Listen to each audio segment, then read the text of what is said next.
జ్ఞానం అంటే కేవలం పుస్తకాల్లో ఉండేది కాదు. కొన్ని వేల సంవత్సరాల క్రితం సూర్యుడికి అందించబడిన ఈ పరమ రహస్యం కాలక్రమేణా మరుగున పడిపోయింది. మళ్ళీ ఆ అమూల్యమైన జ్ఞానాన్ని కృష్ణ పరమాత్మ అర్జునుడికి ఈ 4వ అధ్యాయంలో ఉపదేశించారు.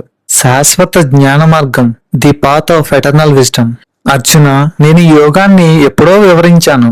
నువ్వు నేను గతంలో ఎన్నో జన్మలెత్తాం. నీకవి గుర్తులేవు, కానీ నాకు అన్నీ తెలుసు. మీరు చేసే ప్రతి పని వెనక జ్ఞానం ఉండాలి.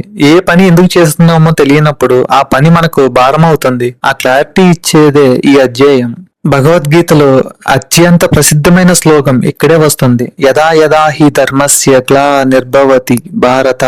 ఎప్పుడు ధర్మానికి హాని కలుగుతుందో, ఎప్పుడు అధర్మం పెరుగుతుందో అప్పుడు నన్ను నేను సృజించుకుంటాను.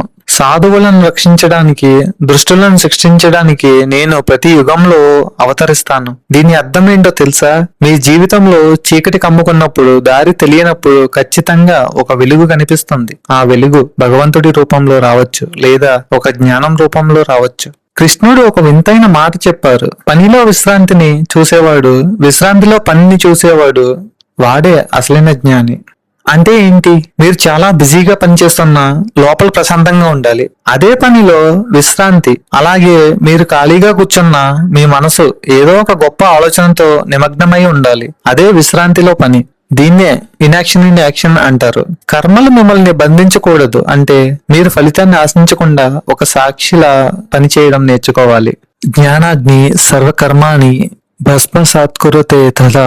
అంటే మండుతున్న నిప్పు కట్టెలను ఎలా కాలుస్తుందో, జ్ఞానం అనే అగ్ని మీ పాపాలను, మీ కర్మలను అలా భస్మం చేస్తుంది. ఈ ప్రపంచంలో జ్ఞానానికి మించిన పవిత్రమైనది ఏదీ లేదు. మీరు ఎన్ని తప్పులు చేసినా, ఎంతటి అయోమయంలో ఉన్నా సరే, సరైన జ్ఞానం గనుక మీకు దొరికితే మీరు పవిత్రులవుతారు. చదువు అంటే కేవలం డిగ్రీలు కాదు, జీవితం అంటే ఏంటో తెలుసుకోవడమే నిజమైన చదువు.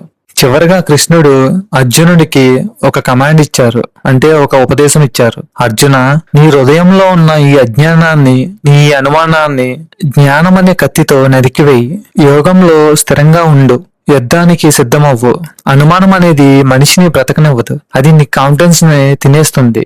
మీ మీద మీకు నమ్మకం ఉండాలంటే మీకు ఈ సత్యం తెలిసి ఉండాలి. లేవండి, మీ బాధ్యతలను స్వీకరించండి. భయాన్ని వదిలి జ్ఞానంతో ముందుకు సాగండి. ఒకటి గుర్తుంచుకోండి, చీకటి ఎంత గాఢంగా ఉన్నా ఒక చిన్న దీపం దాన్ని పారద్రోలగలదు. మీ లోపల ఉన్న ఆ జ్ఞాన దీపాన్ని వెలిగించండి. అప్పుడు మీ జీవితమే ఒక అద్భుత మార్గంగా మారుతుంది.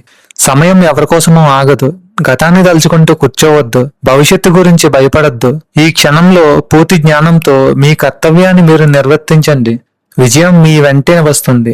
ఈ లోకంలో యుద్ధాలు జరుగుతూనే ఉంటాయి, కానీ అసలైన యుద్ధం మీ మనసులోనే ఉంది. ఆ యుద్ధంలో మీరు గెలవాలంటే కృష్ణయ్య చెప్పిన ఈ జ్ఞానమే మీ ఆయుధం. ఆ పరమాత్మ తోడు మీకు ఎప్పుడూ ఉంటుంది.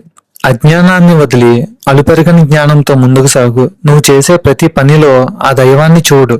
ఈ అధ్యాయం మీకు నచ్చితే ఈ వీడియోని షేర్ చేయండి. ఈ వీడియోకి ఒక లైక్ చేయండి. మరిన్ని భగవద్గీత రహస్యాల కోసం మా ఛానల్ ను సబ్స్క్రైబ్ చేసుకోండి. జై శ్రీకృష్ణ, జై హింద్.